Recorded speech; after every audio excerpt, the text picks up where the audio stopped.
Hi everybody, welcome back to Quarantine Cooking with Carolyn. In the past, I've asked you guys for your suggestions. What do you want to see me make? What is helpful to you? And one of my subscribers, Morgan, has asked me to do some side dishes, which is something that I had been kind of rolling around in the back of my head anyway. But then she also asked for tartar sauce, which seems oddly specific, doesn't it? But as she said, and I think she's absolutely right, what happens with tartar sauce is unless you eat a ton of fish at home, you buy a jar of tartar sauce and one of two things happens. It either spoils before you use it all up, or it expires, or you don't have it at all when you need it on hand. So I'm going to show you how to make a very quick tartar sauce. This is super easy. In here I've got a half a cup of mayonnaise, and you can use whatever mayonnaise you like. If you want a lower fat one to save your calories, that's fine. And to that we're going to add about 1.5 tablespoons of some diced pickle. And I've got so much stuff to tell you today that I am actually using some notes. So if you see me glancing off to the side, that's what that's about. So there we go. We're just going to add that. And you might want to chop it maybe a little bit finer than that. And then about 1/4 teaspoon of mustard and a teaspoon of lemon juice. And because that's not very much, I'm just cutting the tip off of the lemon, and if you have bottled lemon juice, that's fine too. I'm going to put that in the compost, and then just mix that up. And as I said, you might want to cut that pickle just a little bit finer, but for the sake of just showing you, there you go. Now you can also, if you want, add a little bit of dill to this, and that would be excellent. And then a little bit of salt and pepper is always good, and I've got that hiding back here. Right? So, voila, a quick and easy tartar sauce. And this should be enough for 2 to 4 people, depending on how much you really like your tartar sauce, right? But it's easily doubled. Okay, so let's go ahead and set that aside. And let's next talk about vegetable side dishes. Now, I've talked about this before, and I wanted to just reiterate it because it is so easy. And baking potatoes. Now, if you've got the oven on already, this is, by all means, wrap it in foil, throw it in there. But if you don't, pop it into your crock pot, no water, no broth, no nothing. Let it go for 2.5 to 3 hours. A big potato like this will take about, like I said, 2.5 to 3 hours. My husband and I share usually one of these great big ones. If you're gonna cook a lot of potatoes, several of them, I would give it more time. I might give it up to 4 hours if you're doing quite a few potatoes. But this is so easy. I have a girlfriend who says, oh, I just pop mine in the microwave. I find they come gummy like that, and they gluey, and I just don't like them. And it is also worth getting yourself one of these little crock pots, especially if you are 1 or 2 people, because it is great for this application. It is fabulous for this. It's also great for making mashed potatoes. Now, the way you do mashed potatoes in the crock pot is very similar, except that you are going to cut up the potato into chunks. And I've started a potato here. So you're going to cut it up into chunks like that, add it to your crock pot, add a little bit of broth, maybe 1/2 cup to a cup, depending on how many potatoes you're doing, of course. Put the lid on it, and again, let it go about 2.5 to 3 hours.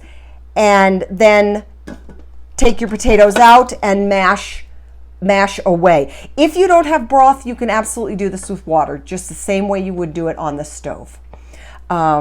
But then, like I said, take it out. And if you are using the broth, you can add that broth back in to the mashing process.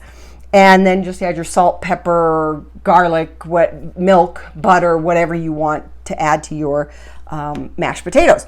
Uber easy. Great thing to remember around Thanksgiving and Christmas too. So now let's talk about roasting some vegetables, shall we? Now, when you're roasting vegetables, we're going to roast potatoes right now, and then later on I'm going to talk about some other roasting vegetables. Whether you're roasting potatoes or you are doing oven fries, the process is very, very similar. If you're doing roasted potatoes, you'll just want to cut it into chunks, again, like you were doing for the mashed potatoes. Then you're going to add them to a bowl, add a little bit of olive oil, maybe about a tablespoon, again, depending on how many potatoes you're doing. I do about a tablespoon or so.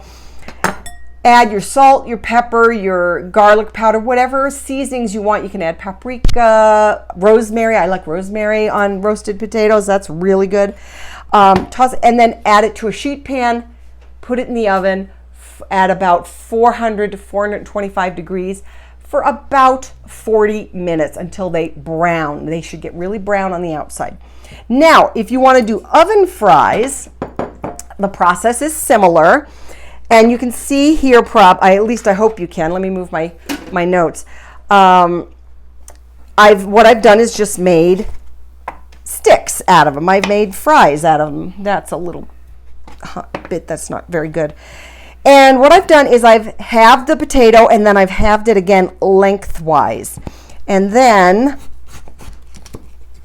I cut like this, and I make the fries. Now, if you want to do them really thick and fat like a steak fry, you can do that. And then usually what I do is once I get them, I like to check to see how fat they are. The thinner you cut them, the quicker they'll cook. And then again, same process, olive oil, salt, pepper, garlic, whatever you want on them, and put them in the oven about 400 to 425 for about 40 to 45 minutes. Now, if you are one of my WW friends and you don't want to use the olive oil, which, by the way, is a healthy fat, but say you don't have the points for that today, but you still want potatoes with your fish and chips or your hamburger, you can just spray them with some olive oil spray, just like that. Add your salt, pepper, garlic powder, paprika, any of that stuff that you want to add, and then proceed the same way in the oven for about 40 minutes. Potatoes are in the oven, so now I'm going to show you how to make cheese sauce. If you have trouble getting your kids to eat their vegetables, I promise they'll eat them once I show you how to make this cheese sauce. So in this saucepan, I have 1.5 cups of milk, and I've got this on medium high. About on this stove it's like 6 or 6.5, and to this I'm going to add 2 tablespoons of flour, and I'm just going to whisk that in, and we're going to bring this to a boil. The milk is boiling, and you can see it is starting to actually bubble up. So now what we want to do is lower the heat and let it thicken for about another 3 minutes. This has come to a simmer. It's been simmering away for about 3 or so minutes.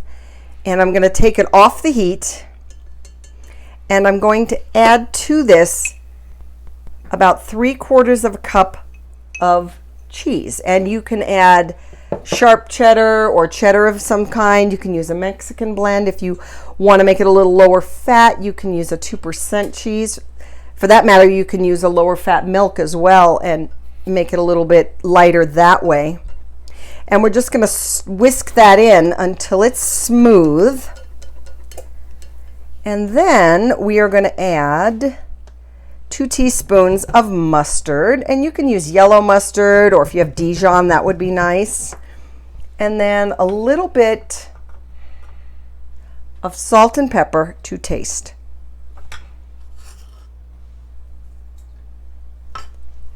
And there you go.